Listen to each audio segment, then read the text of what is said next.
Okay, we are rolling. So, Jed and Curt, welcome to the Visionary Life podcast. I was saying just before we started recording that you two came highly regarded as people to chat with in the town of Bracebridge who are entrepreneurs, who have a very fun spirit and are creating some pretty cool stuff within the town itself. So, very excited to have you here today. Welcome to the show and thanks for being here. Thank you. Yeah, thanks for having having us. us. This is great. I think it might help the listeners who are on audio to just hear each of your voices so they know who's talking. So, Jed, could you just say hello? Hi there, I'm Jed. Awesome. Curt, could you do the same? Hi there, I'm Curt. Wonderful. Your voices actually sound kind of similar. So, we'll see if the listeners can differentiate. I Never don't. heard that before. Never once in my life, but Morning is whatever. usually lower. It's much lower. All right. Well, we'll do our best to differentiate, and they can always head over to YouTube and catch this as a video version too, which is kind of fun to watch Jed and Curt and see who's who. So, let me start with some quick fire questions. So, Jed, let's start with you. Where did you grow up? I grew up right here in Bracebridge. All right. How about you, Curt? Same thing. All right. Hometown boy. So, yeah, obviously there's something special that's been keeping you there, eh? Well, it's our parents, our dads are very good pals. They're actually going to a birthday party for one of their friends tonight, 75th birthday. Wow. And so we've been dragged around to all the things that your parents would be doing, Mhm. barbecues and baseball and hockey, and we just run around and play and have fun. And now our kids are doing that. That's super cool. So, at what age did you both meet each other? We've known each other since before we can remember, but we do have some photo evidence of us on the same hockey team as At like 6 or 7 years old. Hmm. with both our dads coaching. I know they always kind of say, like, be careful who you go into business with. Did it ever dawn on you that going into business with such a close friend could be a risky decision? Or have you always just had that relationship where you're like, we can get through anything? We've known each other this long. What the heck? I feel like our friendship as young kids, we did hang out a lot together, played on sports teams together. We always knew each other pretty well, but our friendship didn't become as close as it is now. Probably late until later on in life. Like we were always very close, but we both went away. But I'll just talk about my own kind of journey. But I went away and lived abroad for a number of years, and when I came back to Bracebridge, it was I had been in business. I had been doing my own thing for quite some time, and a partnership was not really something I've always wanted to be in a partnership, but I wasn't like hunting for it or anything. But I feel like our personalities are so different, and we're so yin and yang that it made sense to me to ask Curt to do a partnership together, and he was Mhm. quick to say no right away. So we'll leave it at that, and then go to Curt. All right, let's hear your side, Curt. Yeah, same thing. I feel like we had a great childhood of playing in bands and playing, sports together and being in our parents' backyards. And it's a great friendship, visiting each other at university. And then, yeah, Jed moved away and I had my own life trajectory. And then he arrived, and he's a dreamer and a schemer and an entrepreneur in every sense of the word. And I'm a cautious, calculating spreadsheet maker. And so the thought of buying your local pub and going into business with a good friend, like there's a lot of asterisks there that you need to look at before you do it. But Mhm. here we are, yinging and yanging 12 years later. I Yeah, love that. Have you ever heard of the book called Traction? Nope. I No. feel like I've heard of it. Well, you're describing it perfectly. It talks about all these wildly successful companies, how at the top, usually the two founders are the visionary, which I assume would be Jed, and the integrator, who's the more calculated person who kind of brings the dreamer or the visionary back down to life and says, no, we need to get some numbers, we need to get some proof, we need to get some data. Yeah, And it says, Emily. like, Yeah. most of the biggest companies, they have a visionary and an integrator, and that's what helps them rise to the top so quickly, because it's not one person trying to play both roles. It's literally two very different types of people who actually complement one another really well. So I think that's kind of cool that you just described that. Here we go. Yeah, that's Yeah, definitely us to a T. All right. Let me ask you one more quick fire question just to warm up our voices. What's your favorite drink or maybe a beer to sip on a hot day? Because I know you're pub owners, so I would love to hear that from you. Go ahead. Water. Water. Keeping it simple. Yeah, I'm a big water drinker, but I love an IPA, like a really fresh IPA, really cold in the summer. I feel like that's always been refreshing to me. Not a lager drinker. I don't want anything sweet. Yep. Just love that crispness. Love it. Jed, how about you? I think I'm more of for my most favorite like summertime drink, I think it has to be somewhere between a pale ale and an IPA. So like a lighter, hoppier, fruitier, sessionable drink. That's I feel like that's where I've been headed for the last couple of years anyway. I just love that. Before we kind of dive into the interview, I'd love to know, do you guys ever find time to just sit down and enjoy a drink together without talking business, or is that something that just doesn't happen these days? You know what? We both do so many things in the same kind of way. Like Curt's finishing a house right now. I just finished and I'm starting a new house right now. And that when we're not talking about business, we're talking about house building or traveling or kids, or like our lives are so intertwined now that I feel like the short answer is yes. We talk about everything. That's awesome. Love it. But I don't feel like there's a lot of beer time. It's No. weird. I mean, when you go to work with somebody, well, now it's not as much, but like in a regular course of a year that's not coronavirus, like when you're at work with somebody 30 hours a week, 40 hours a week, your desire to have social time, and we're both social animals, the desire for us to hang out after spending 8 hours at work is lower than it would be if you didn't see each other, right? Like, yeah, it's not like we're catching up on anything. We already know everything. We know everything. Yeah. So our families, I guess, suffer a little bit on that side because they don't see each other the 40 hours a week. And, we have a very similar group of friends. So, finish a work day and he's running off to one group of friends' places to have barbecue dinner, and I'm going to see somebody else and meet them at the cottage for a swim. And yeah, it definitely has changed the friendship a tiny bit. We spend more time together, but less just with a beer in your hand, less just being pals. Definitely. Yeah. Okay, so for the listener, let's zoom the lens back a little bit. So maybe take us back, Curt. What were you up to before Jed approached you with this crazy idea? Like, did you ever have a vision of becoming an entrepreneur? Did you have a steady career, or were you in a transition point in your life? What was going on?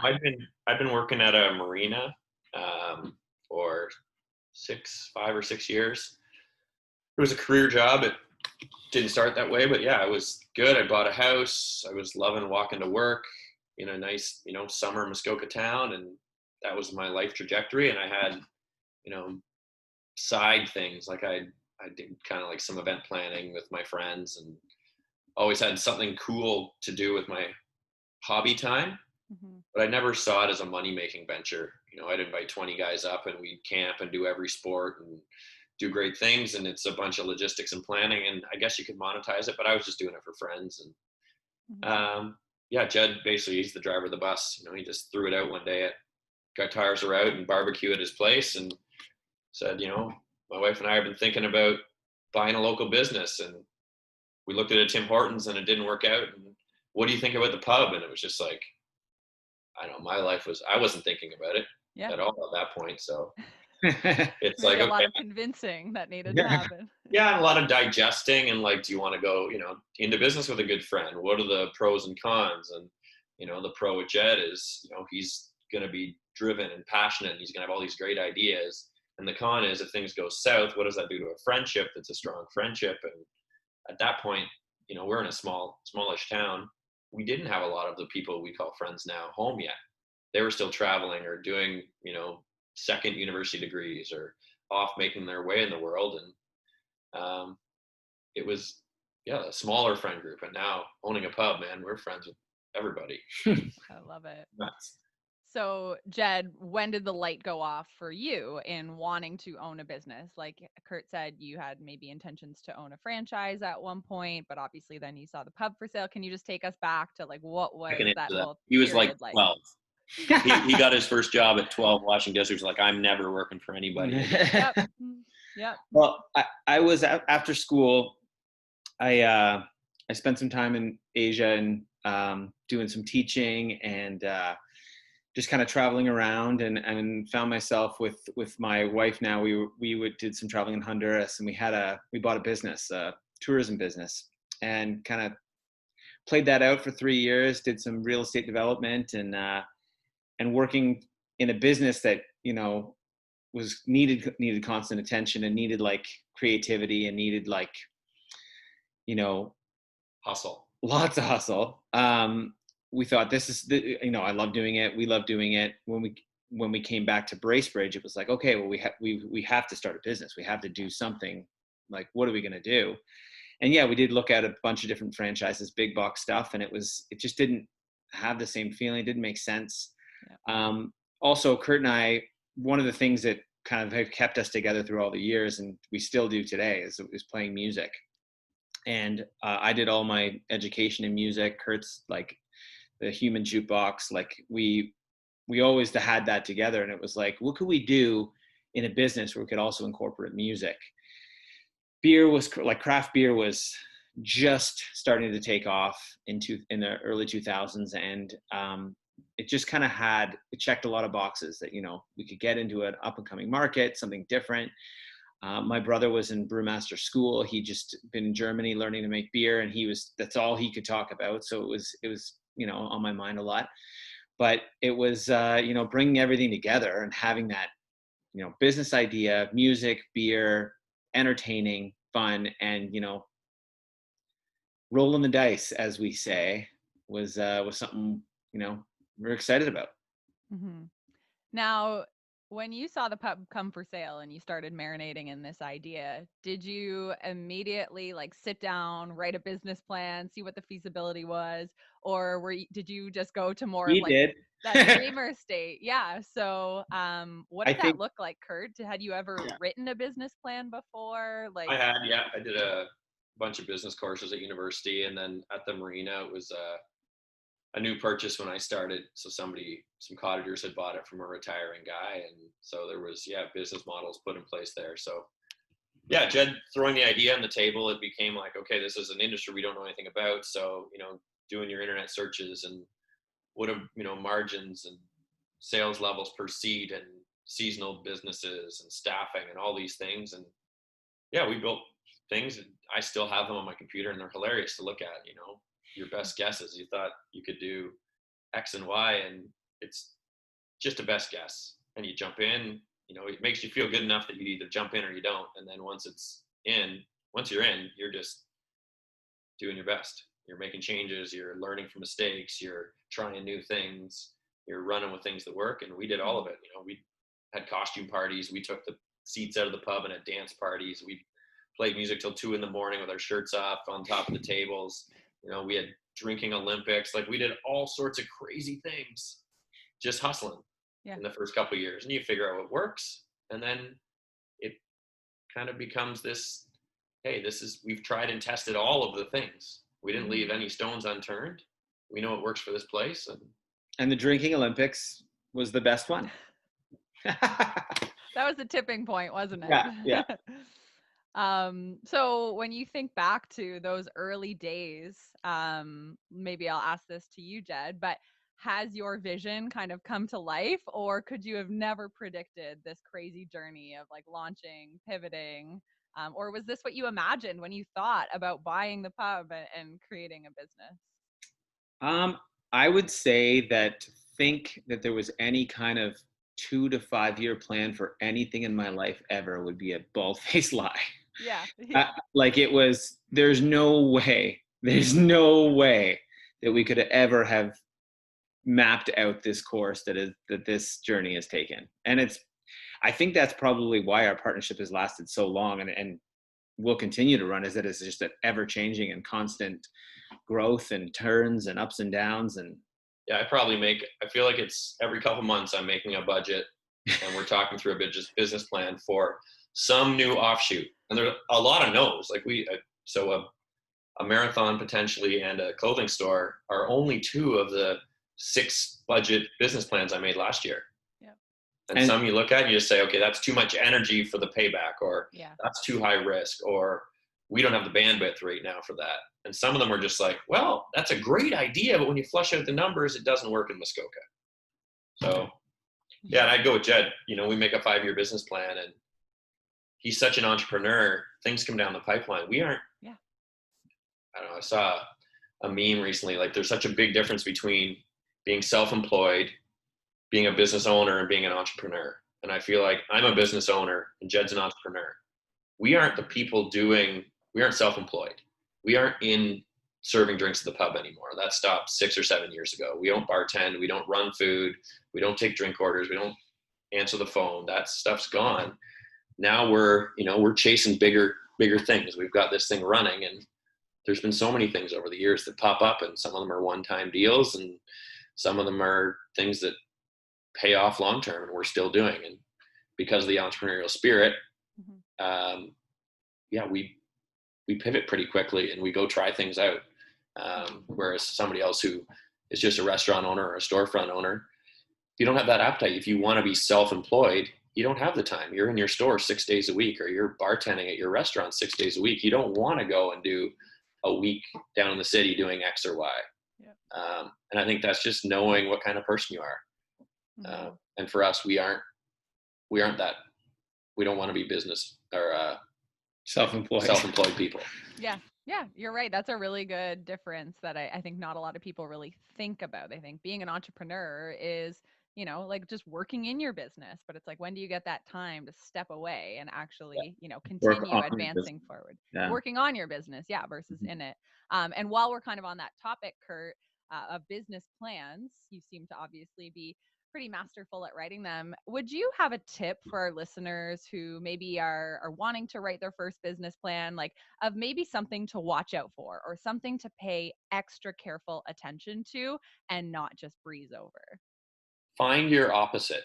Like, if you don't have a business partner, then find somebody who thinks differently than you. Yeah. Because it's the yin and the yang. When you make your business model, it's like any scientific thing. If you're trying to prove something, if you're saying, hey, I think that we can do this, if you're only one person, you're going to make a budget that shows you can do it.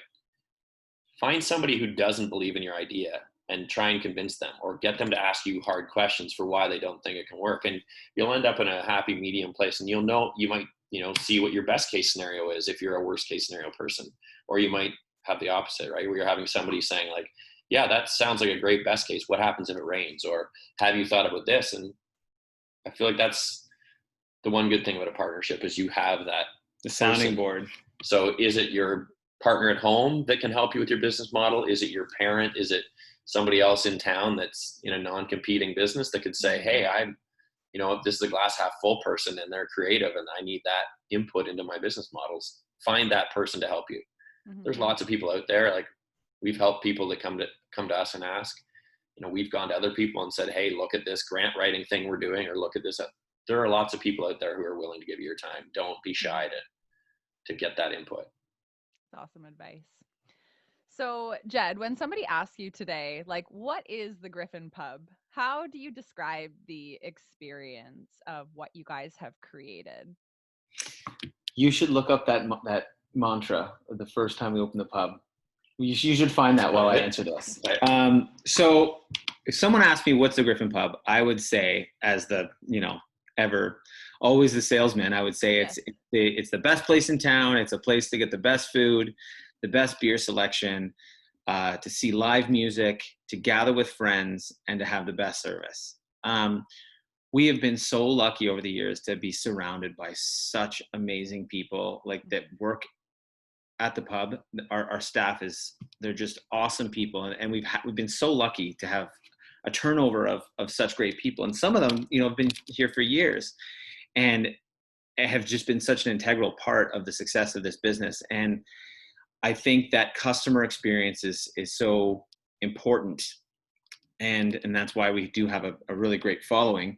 But the short answer is just a place where you can get the best experience. I love that. I think in a pub, it's also really important, the people that are inside the walls. And that comes back to your business plan and who are you targeting? Mm-hmm. If you've got 28 seats as we do, you can't satisfy everybody. you're not for everybody. We don't have Boston Pizza's ability to take on hundreds of people. So Yeah. who do you want in here?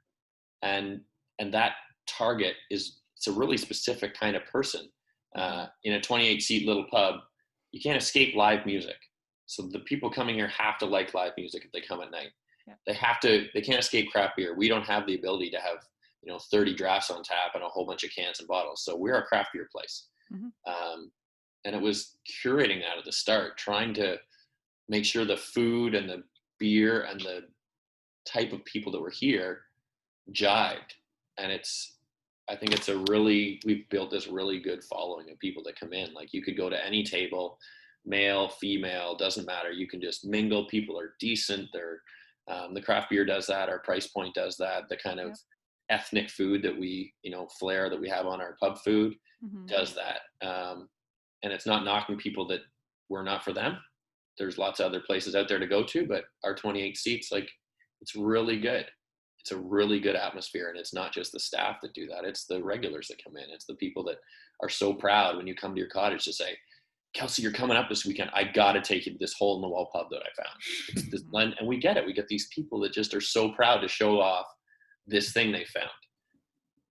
Well, they say that the greatest form of advertising is when your customers do it for you, right? And that's exactly what happens. Like you're just explaining, when, you're sitting on the dock of your cottage with a friend and you're like, want to go out tonight? I found this amazing pub. Like, you guys aren't doing You anything. can't pay for that. Meanwhile, Yeah. yeah, people are spreading your brand on your behalf. It's like, heck yeah, when you find those 27 people who freaking love your business because they're like, I feel home here, these are my people, then they're more apt to go tell, the friends that are like them too. And so I think that's such a good reminder that you said, Curt, like, you're not the restaurant for everybody. So don't be, trying to please all people in the early days, because everyone is not your customer. And that's just the truth of most businesses. And I think a lot of people forget that, because they want to be liked by everybody. They want to be a generalist and see who comes through the door. And I think that there's a lot of merit in getting specific and really defining, no, we want the person who appreciates a craft beer,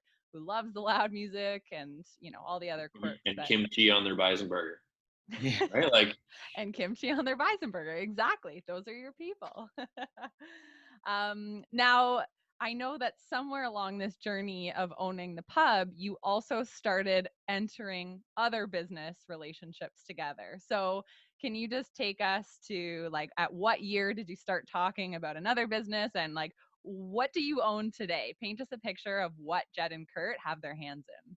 So the first thing that happened with the pub was, because going back to this kind of, we were on the cusp of like an ever-changing beer market with this craft beer movement. We were asked to do a beer and food sort of cooking show at the Royal Winter Fair in Toronto. So we went up as the local, Muskoka boys, and we did a little cooking show with our chef, and it opened up a world of eventing.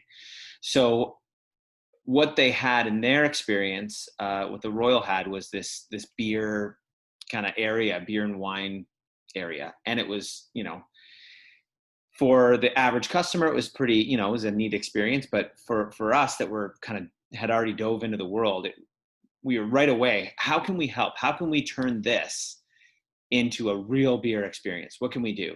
And they just gave us the reins. And for 10 years, we ran the beer program, the wine program, and did eventing with the Royal Winter Fair for tens of thousands of people doing beer experiences. And some of those were hilarious and some of them were great. But what it led us to was to the CNE. So the National Exhibition saw what we were doing, asked if we would do the same kind of a beer wine experience at the X, which we did, and that turned into probably our biggest business venture, is running the beer, wine, and spirit program at the CNE. And unfortunately, it's not happening this year, but for the last 10 years, we've run festivals, multiple bars, and beer experiences for the X for hundreds of thousands of people, and it's our most coveted moment of it's mine of the year. Where we go down and we play host to, thousands and thousands of people and get to give them the beer experience, beer, music, food, everything. Wow. And that's kind of our event side. And then, that was starting in about 2009. And we've been doing that ever since. And then in 2015 or 14, we got through kind of those channels, we did the beer experience for the Pan Am Games at Nathan Phillips Square. So we did the concert series. It was, 40 nights of serving beer to 25,000 people a night. It was absolute madness. Wow. And we had like the best summer we could have ever imagined. And we said, well, what can we do? How can we expand in our community? And we knew that, the health food store in town had been, a 30-year business, and the owner was looking to retire. So we approached the owner and said, hey, like, what do you think about us taking over the health food store? And I guess from there. Yeah, it was great. Like a perfect timing for us to have a cash injection from the Pan Am Games to arrive on our doorstep. And so 2015, end of the year, we took over that business. We bought a big building. We did a big renovation. So now we have this beautiful space right downtown, big parking lot, health food store. And so that's a bricks and mortar. The pub is a bricks and mortar, year-round businesses. And then the event side is, we've had events that we've run. We had our own beer festivals. We did one in the city at Yonge and Dundas, and we did one up here at a big park in Bracebridge that we did for 6-7 years. We've since sold those. We did the Tough Mudder. We did a beer festival over near Belleville for a couple of years. I mean, what other little events have we done? Just like so many beer events. Like a Wasaga Beach food truck festival. We did all the beer. And it's just that ability where you're not stuck being a bartender, or not stuck, but if you're not bartending 6 days a week and saying, I can't go do this, we have that bandwidth to say, okay, let's take an event staff over and execute this thing. And if it works, great, we'll be back next year. And if it doesn't, well, whatever, kick some tires, had some fun, and play some weddings. Oh, we play weddings. We're wedding singers. Of course. One more thing to add to your list of That's our joy. That's the gravy. That's the best job you can have. It's, on a Saturday, you get to go with your friend, you get dressed up. We take 2, musicians with us. We get to play a ceremony, be part of this beautiful thing, play the cocktails, which, we both sing, and Jed plays a stand-up bass, and you're usually at some beautiful Muskoka resort or somebody's beautiful cottage. And they're having the happiest day of their life, and they couldn't be happier about what's going on. So your audience is perfect. So we play music for 6, 7, 8 hours. We get a sack full of cash, and we get, all the compliments, and, probably a few leads from a bridesmaid who just got engaged and a cousin who just got engaged. And it's amazing. And if people would just go ahead and get married on Tuesdays in February, then I could quit all my jobs. Yeah. That'd be nice, eh? That would be amazing. Oh my goodness. So, I mean, in being able to have the capacity to continue dreaming about these next opportunities and to even be able to play weddings, you've obviously had to release a lot of the need to control every aspect of every business. Did that come easy to you both? Because oftentimes in the early stages of owning a bricks and mortar, it is like hustle, hustle, hustle. I have to do everything. I'm the only one that can do this properly. Only me can deliver the customer experience the way I know it needs to be delivered. How did you go from, I don't know where you started, but to being at a place where you're like, we trust in our people. We can continue to move forward. That whole first few years is learning. It's learning. We didn't come from the industry, so it's learning how the industry works. It's learning what kind of customers you've got, and what your price point is, and what your margins can be, and how much your seat revenue can be, and what's working when you're trying special events and special dinners, and you've got to be there for that. So we hustled, we bartended, we played music, we did all those things. And as you start to learn it, you realize how much money the business can make and what job you have to do, and do you have the appetite to do that. And we just, we had some frank discussions, like, there is a life here. You can, one of us could be the chef and one of us could be the bartender, and we could both make a good life. But that also means you're here and you're doing that. And is that what drives us? And especially for Jed, it's not what drives us. It's, we had to do it. We did it for 2 to 3 years. We were here 50, 60 hours a week. But when you're having a young family, and you had a little girl at the time, and my kids are on the way, you realize that's maybe not the life that you want. And so we knew what the pub could do, and we put good people in place. We had an amazing chef who was here for 7 years with us, and she's now actually the chef at our store, at the health food store. Amazing person who kind of took the reins. And then we had a guy we went to school with growing up who took over the front of house, and we were pivoted to the Royal Winter Fair world and the CNE world and wedding singing. And so we kind of start supplementing our income from pub profits to events profits.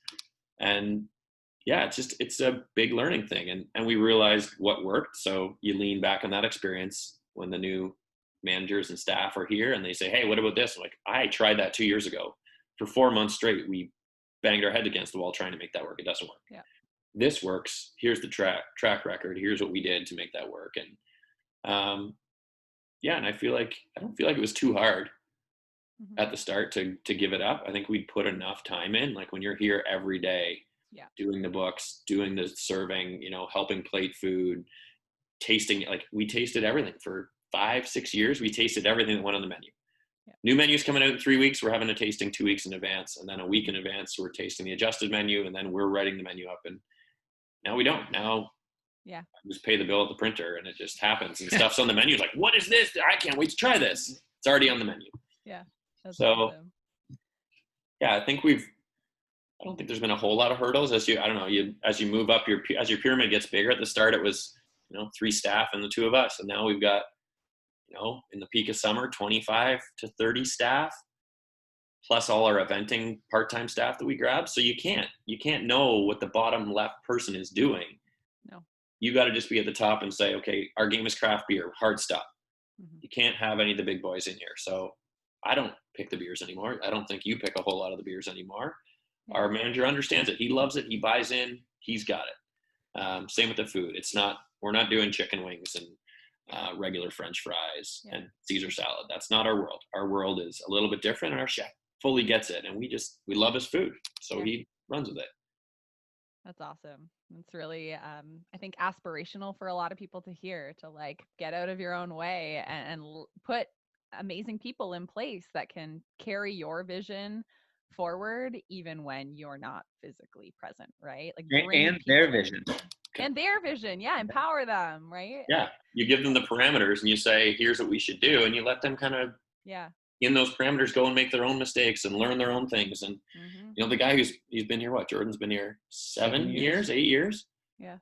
Like he's now the expert of these walls. The regulars aren't our regulars anymore. They are his regulars. Yeah. He goes and visits their cottages, and he goes and golfs with them on Mondays when he's off. Like these are his people, and it's amazing. Do you have time for a story? Of course. Yeah, bring it on. I thought Jed was going to tell it, and he glazed over it because it's a big thing. So, part of the entrepreneurial spirit is seeing an opportunity and taking it, even if it's presented to you not as an opportunity. Okay. So we did this. Royal Winter Fair had a cooking stage. They'd had us hired to come down, and they covered your costs and gave you some couple $100 to bring food. So you had to feed, I don't know what it was, 30 people or 50 people that could sit in front of the stage and do a cooking demo. So we drive down, and we're, dirt poor because it's our first year running the pub, and we're plowing even our tips back into the business. So we go down, and we got $200, and our chef comes with us, and we well, if we're going to the city, we got to book a gig, take our music gear, and we'll pick up beer, because at that point in 2008, there was only a couple of breweries from the city that delivered this way. So whenever we went to the city for any reason, we always picked up beer because you get something new. So we picked up beer Friday. We played this gig Friday. We go Saturday with our chef. We're in the back kitchen, almost ready to go on stage. And our chef's like, guys, the pasta, it won't work. He'd made like a from scratch pasta, and he was putting it through the cutting machine and whatever. I don't know what happened. And he's like, we cannot do food. It's like, we're hooped. We're on stage in like 5 minutes and we're hooped. And it was just like, we've been paid for this. We have to go on stage. There is a crowd of people out there. And the lady is like working on our bio, getting ready to go on and introduce us. And it was just like, and Jed was like, I'm running to the car, get the ice, get a bucket of ice. I'm going to go get the beers. We're going to do a beer tasting. I'm getting our guitars. We're doing it. And so out he goes. I get a bucket of ice. He comes running back in with cases of beer. They go on ice. I think our chef ran and found little sample cups from another, like a cheese tasting booth or something. She introduces us. We're supposed to do spaghetti. We come on stage, guitars in hand, and you just start yelling, free beer, free beer. So you take this moment where you could tuck your tail between your legs, say you're sorry, walk your car, drive home, and it'd be over. Or you can take it as like, we're doing it. We're supposed to do it. This is a chance to just get out there and do something. Mm-hmm. So as we are out there doing that, the person at the Royal Winter Fair who's in charge of all vendors walks by, just by chance. And we're singing songs, and there's a crowd of people having samples of beer. And when we finished, he comes backstage and says, we've got this wine and beer tasting bar, and it's really not going. Would you guys curate this and run it for us next year? Yeah. Door opens. We go do that the next year. The C&E guy comes to that bar and says, I need this at the C&E. Door opens. And from this hilarious moment with a chef on the verge of like, I'm pretty sure I broke that pass machine. I think I did. all I Deep remember dark is secret. like red, sweaty. Oh God, oh God. Oh man, that's so funny. But it's like, And you also have to imagine we're dressed fully as cowboys with giant bull-horned belt buckles, like just to add to that vision of embarrassment and excitement all at once. why were you dressed like cowboys? We're at the Royal Winter Fair. At the What do you fair. dress as when you go to the Royal Winter Fair? Well, I was thinking of like pasta, Italian food, so I'm like, I don't see how this matches up. But yes, No, okay. we're full idiots. Like one of the first years we were at the fair, Jed went and found a sheep farmer, and they had them shear my head with the sheep shears. I had a big afro at the time, and Oh my gosh. Yeah. And we filmed it. It was great.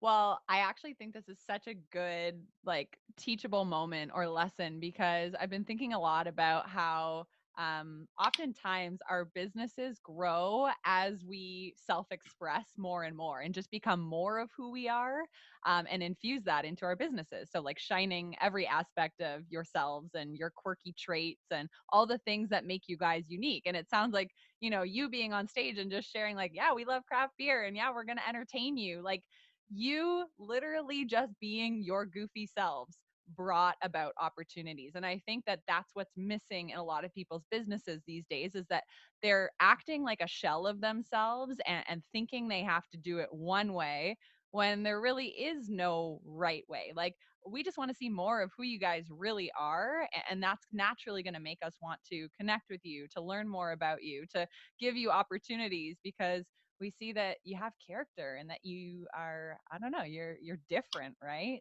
So, And I think if that evolution brings to, bringing back that personality or that special gift you might have to your community. And that's kind of what we've, prided ourselves on, is bringing those things to Bracebridge and having a local beer fest, having a local pub, having a local health food market, and then counting on our people to support us year round, and for us to give them the experience, or for them to come back and, come to our pub, come to our store and be a part of this, community effort. mm-hmm, mm-hmm. That's so true. And I love that. And so, speaking of Bracebridge, I know you guys both said you were born in Bracebridge, you're back there with your families running businesses.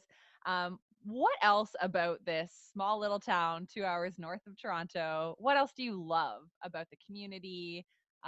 Just about living there in general? I love the way Bracebridge looks. I feel like I take a ton of pride in walking around this town, and just there's so many places you can go that are so beautiful. Yeah. And this year especially, I've been getting out a lot outside, and it's just, there's so much to do outside in Bracebridge, which is great. Mm-hmm. And this tight community, living here, it's so wonderful to have so many great people that you can run into, you can talk with, you can, experience regular, like, everyday life with it. It's been a treat to be not in a cold, faceless city. So true. Yeah, I feel the same. I feel like if I wasn't here, I'd be in a small town somewhere else. And I learned that when I went away to university and college. You go and live in the cities, and there's stuff I do love about it, but I'm not built that way. I want to go into the local coffee shop, and before I get to the front of the counter, my coffee's already there on the counter waiting for me. And I walk into the bank, and I've got no ID and no card, and like 4 of the 5 tellers like, "Hi, Curt, what do you need?" It's like, "I just need this from this business today," and they just do it. And you can't, like, we come down to the city and do business. There's none of that. You got to have your ID all the time. Like, no one's doing you any favors. You're in this like horse blinder world where, and there's great parts to that. And that's how some people are wired. And I think that comes back to, we talked about like the difference between an entrepreneur and business owner and an employee. And we all need to go and figure out what we all want.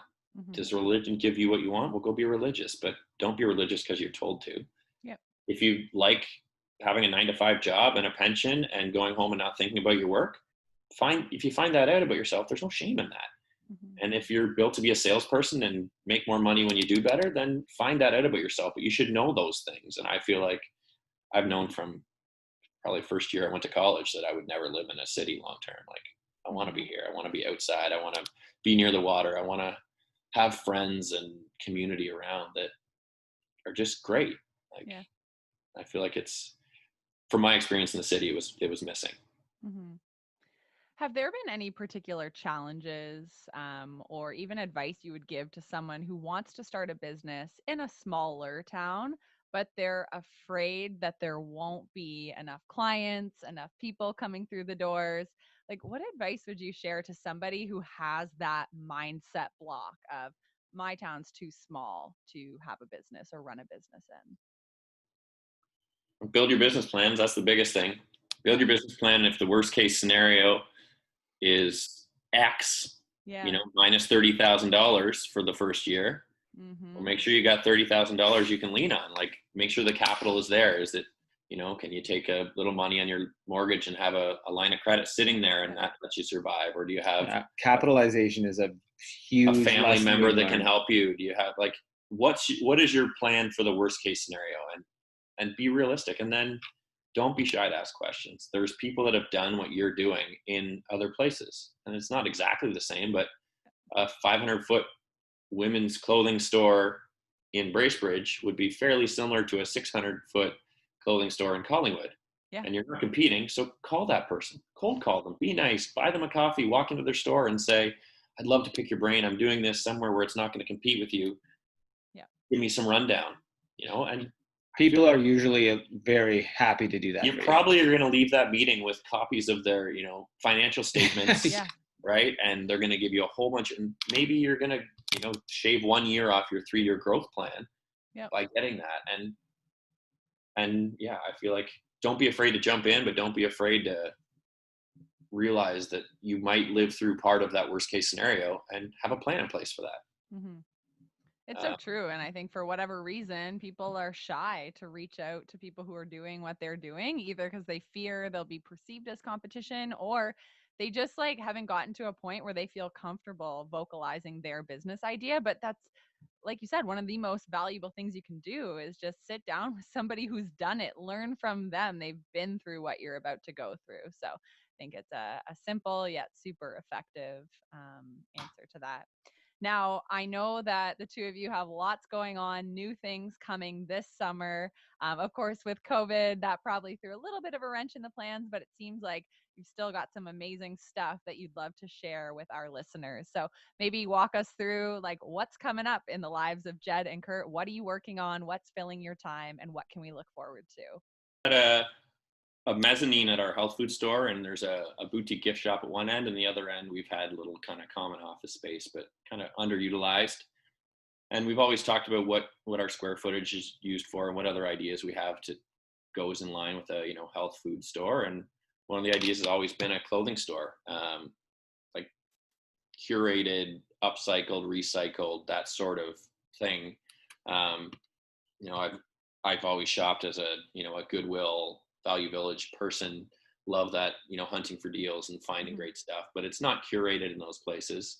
And now as a dad, like in town here, if you want clothing, it's the grocery store or Walmart are the two options. So your kid's wearing Joe Fresh or George, like, not that it's a knock on that, but just, it's not a lot of option. So your money's leaving town or you're going to the city. And if you don't go to the city very often, then your kids are wearing stuff that's too small or more stuff from those other places. So we just thought maybe that's one of the ways we could do it. So we've built this really funky space up on our mezzanine, and we've got a whole bunch of clothes, and we're going to launch July 1st. and it's going to be another opportunity for people in the community to come check it out because it does look awesome, is for them to bring their clothes and make an appointment. Bring your clothes you don't wear anymore.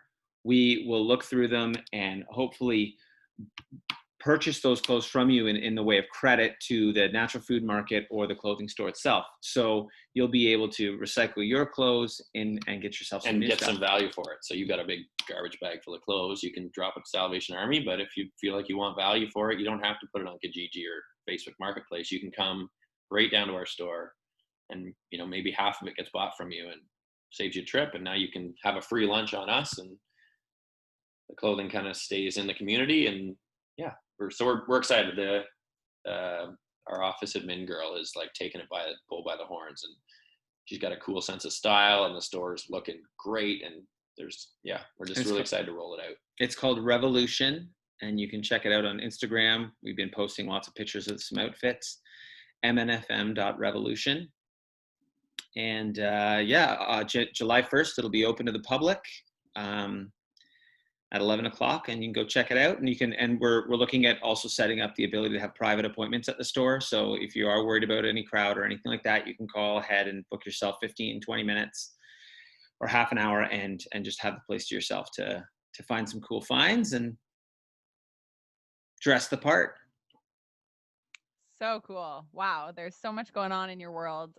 Very excited. I'll link all of this in our podcast show notes so people can come find you. But is there a hub where people can learn about what's going on in your lives? Like, where would you send people if they want to stay connected to you both? Facebook and Instagram are both connected for us. So both of our, operating businesses, the pub, which is also the events company, and the health food store, Muskoka Natural Food Market, are on both of those platforms. The stories are there. We have websites that are semi-maintained, and they've got some stories there too. But yeah, I would say the stories that post out through Facebook and Instagram are a pretty good way to get a vibe of what's going on and what's new and exciting with us. Mm-hmm.